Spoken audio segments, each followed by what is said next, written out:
On our journey to review every single episode of Mystery Science Theater 3000, this is episode 8 of season 1, where they cover the movie The Slime People, a 1963 black and white movie that has a forecast of fog. Yes, they took the old Universal fog machines and cranked them to 11, which is a big problem with this movie. You could barely see it. But first, a rather lackluster invention exchange before they get to the movie. Food. We came up with cotton candy that screams when you bite it. Ow! That's my head! Ow! Yeah, I don't really see that invention taking off unless it's like one you could buy at Spencer's Gifts.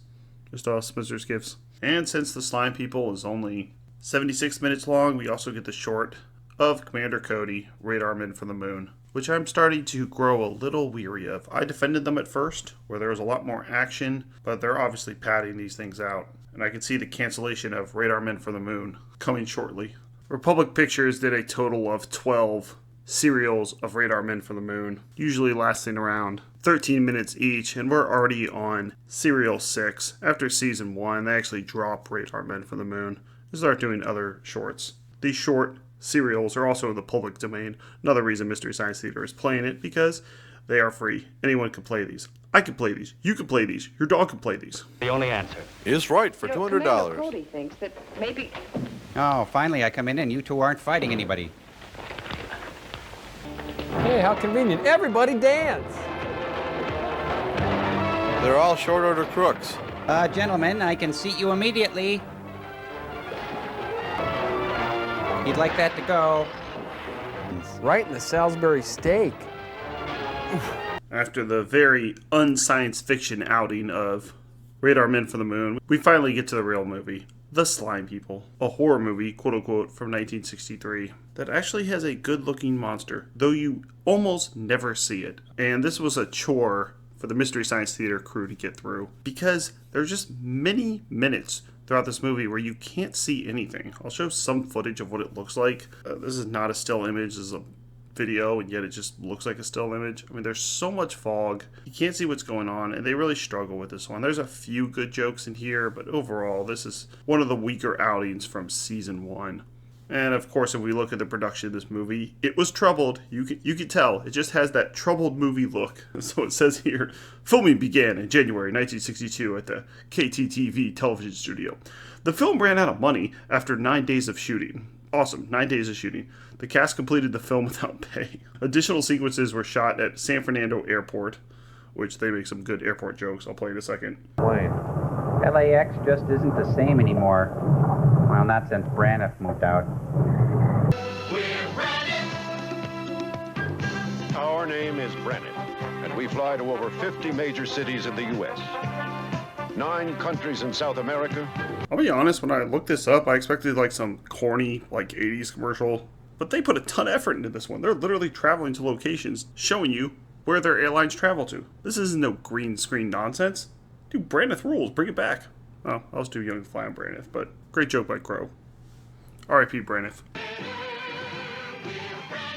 And most of the movie's budget was spent on the costumes. The costumes that you barely ever see, with the monster looking like a rock-hard creature of the Black Lagoon. Actually, it even says right here, the Slime People costumes cost over half of the film's budget. Oh man, what are they doing? This is just a disaster. Well, there's a race of subterranean, reptile-looking creature of the Black Lagoon, Godzilla-type creatures that have created a fog around Los Angeles. Ah, yes, a black and white fog. And like many movies we've seen before, this small cast of characters has to figure out how to kill these impenetrable creatures, since they can only be killed by their own spears, so they have to take their weapons and use it against them and stab them.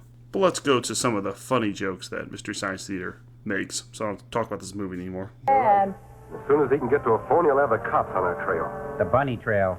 Krakatoa, east of Java. Fentonville, east of Muncie. Okay, well, I got the first one. I did catch that one when he said it. I was aware of Java, the biggest island in Indonesia, where the capital Jakarta is. But Crow even out-obscured himself. Muncie? Muncie, Indiana? Is that what he's referring to? I have no idea what the hell he is talking about. And maybe he has the last laugh, thinking 30 years in the future, some guy's going to try to review this and look it up on the internet, which in 1989 nobody had, and he's still not going to figure out my reference. You got me, Crow. I don't know what the hell you're talking about, but it's still pretty funny. Hey, come on, guys. Let me come with you. I'm not gonna kiss you, you know.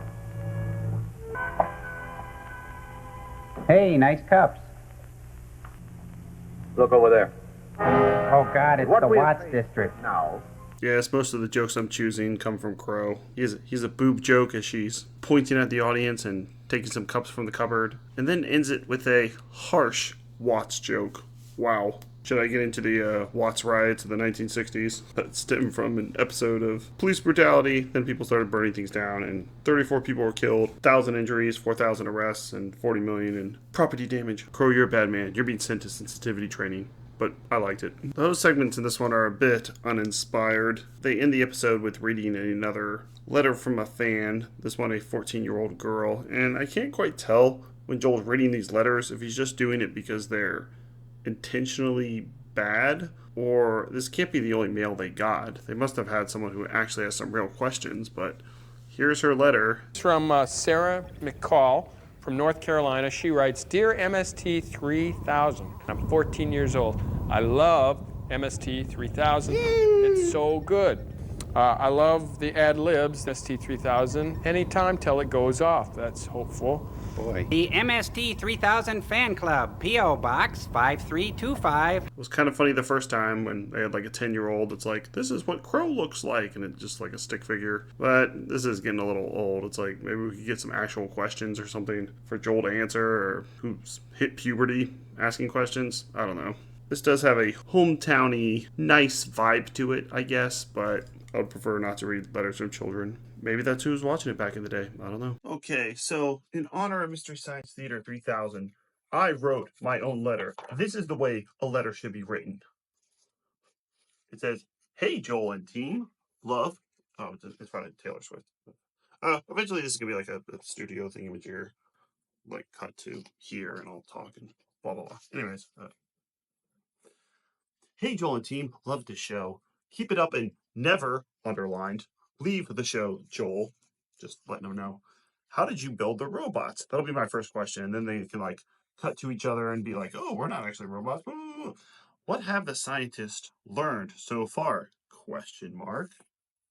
Making you watch bad movies. That's a great question. Great question by me. TVAnthologyReviews.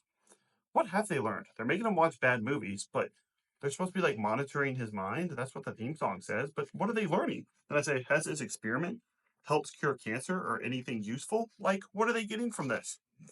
Just another side note. P.S. My girlfriend used to call me the satellite of love. True, but she left me for a guy with more YouTube subscribers. Also true. Okay, so TVAnthologyReviews. Then I got some pictures of Joel, Crow, Tom Servo. I messed up Tipsy. And yeah, there we go. That's my letter. I think this is a really great letter. Okay, so next up is episode 9 of season 1. This one's called Project Moonbase. And this episode you can actually watch on the official Mystery Science Theater YouTube channel. In fact, I've been loving this channel. I got some of the footage from Slime People from the channel too, because I had a copy, but it was really in bad condition. And the ones they have on the official YouTube channel are actually the ones in good condition. I assume they rip it from the DVDs and not a crappy VHS copy like I had. And as we can see here, they actually are continually posting stuff almost every day. They'll do DVD extras.